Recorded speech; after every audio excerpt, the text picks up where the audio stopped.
Pendant longtemps, j'ai cru que la motivation était la clé. Que si je voulais quelque chose assez fort, si j'étais assez inspirée, assez passionnée, alors tout finirait par fonctionner. La création donnerait du résultat si je faisais assez d'efforts. Mon travail serait satisfaisant si je respectais bien le chemin à suivre pour évoluer. Que si je travaillais sur mes relations amicales, familiales, professionnelles, elles seront saines et bienveillantes. Mais la motivation ne suffit pas. C'est pas parce qu'on a les meilleures intentions que les résultats seront forcément satisfaisants. Et c'est applicable dans beaucoup de pans de nos vies. Comprendre que la motivation ne suffit pas, c'est pas un aveu de défaite, c'est pas renoncer à ses rêves, c'est commencer à les prendre au sérieux. Parce que c'est à ce moment que tu prends la décision de pousser, de continuer malgré la fatigue, malgré les coups de mou. Parce que tu veux, alors ça en vaut la peine. Je suis écrivaine, j'ai écrit plusieurs livres et sur cette chaîne, je parle d'écriture, de créativité et de motivation. Mon objectif est simple, aider les créatifs à ne pas abandonner leurs projets et à aller jusqu'au bout de leurs idées.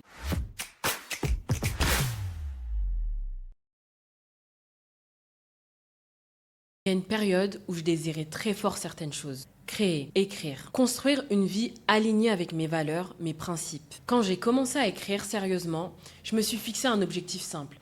Écrire un peu tous les jours, même si c'était pas parfait.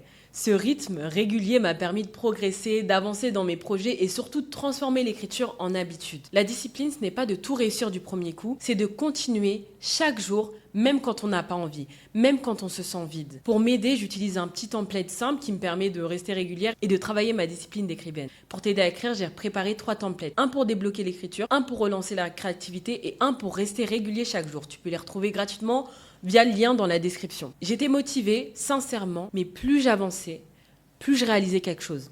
En fait, plus je comprenais le processus, moins le résultat me faisait rêver. Et ça m'a troublée, parce que personne ne nous prépare à ça. On nous apprend à vouloir, pas à comprendre ce que vouloir implique. Je croyais vouloir le résultat, mais en réalité, je connaissais pas le prix. Les renoncements, les pertes, les transformations. J'avais l'impression de ne plus me reconnaître. Et à mesure que je découvrais le chemin, je me demandais, est-ce que je veux vraiment ça ? Ou est-ce que j'aimais seulement l'idée de la réussite ? Ce malaise, je pensais qu'il était personnel, mais en fait, il est générationnel. Avant, le chemin était clair. Finir l'école, faire des études, obtenir un diplôme, trouver un travail, se marier, fonder une famille. Bref, la liste est simple, limpide. Aujourd'hui, beaucoup retardent ces choix, pas par paresse, mais par lucidité, parce qu'ils voient le processus, les dettes, l'épuisement, les désillusions. On leur a parlé des résultats, puis on leur a montré le coup. Alors ils hésitent, ils doutent, ils ralentissent. Pas parce qu'ils manquent de motivation, mais parce qu'ils comprennent enfin que le désir sans compréhension, c'est dangereux. Et c'est un phénomène qui concerne pas seulement les jeunes adultes, de manière générale. Il touche tous ceux qui créent, tous ceux qui bâtissent quelque chose dans la durée. Pour moi, l'idée centrale que j'ai mise du temps à accepter, c'est qu'on ne vit pas de promesses, on vit de processus.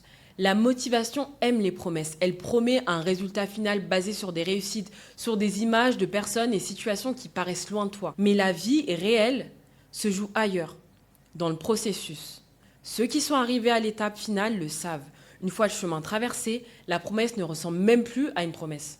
Ce que tu voulais au début a changé, évolué avec toi. C'est pour ça que tant de réussites paraissent enviables de loin et lourdes à portée de près. Je suis sûre que tu as déjà entendu cette phrase. Le chemin transforme plus que l'arrivée. Le chemin te façonne. Il ne produit pas le résultat, il produit la personne capable de le porter. Il te construit, te renforce, te fait grandir. C'est pour ça que c'est plus important que les résultats. Mais comment vivre aujourd'hui quand la motivation s'estompe et quand le chemin paraît beaucoup trop long ? Si tu crées en ce moment, si tu écris, si tu construis quelque chose et que la motivation n'est plus là, c'est pas forcément un problème. Peut-être que tu es simplement entré dans une phase plus adulte de ton chemin. Une phase où tu n'avances plus porté par l'élan, mais par l'engagement.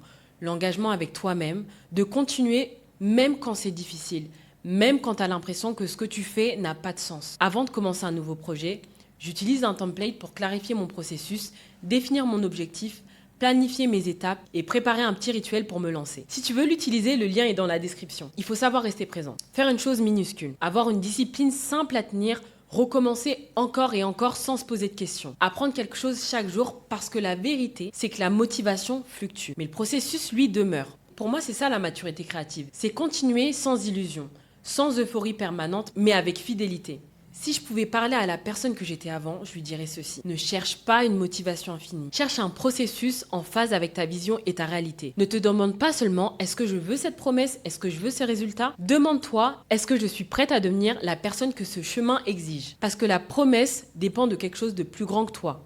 Mais le processus, lui, dépend de ta manière de marcher. D'ailleurs, si tu veux approfondir ce genre de sujet, sur la créativité, la motivation, l'écriture, j'ai une newsletter où je partage des réflexions et des idées plus en détail. C'est probablement le meilleur endroit pour suivre ce que je fais. Tu peux t'y abonner en cliquant sur le lien dans la bio. Ici, on utilise l'écriture, la réflexion et les grandes histoires du passé pour mieux vivre, créer et persévérer. On se retrouve dans la prochaine vidéo. Bisous!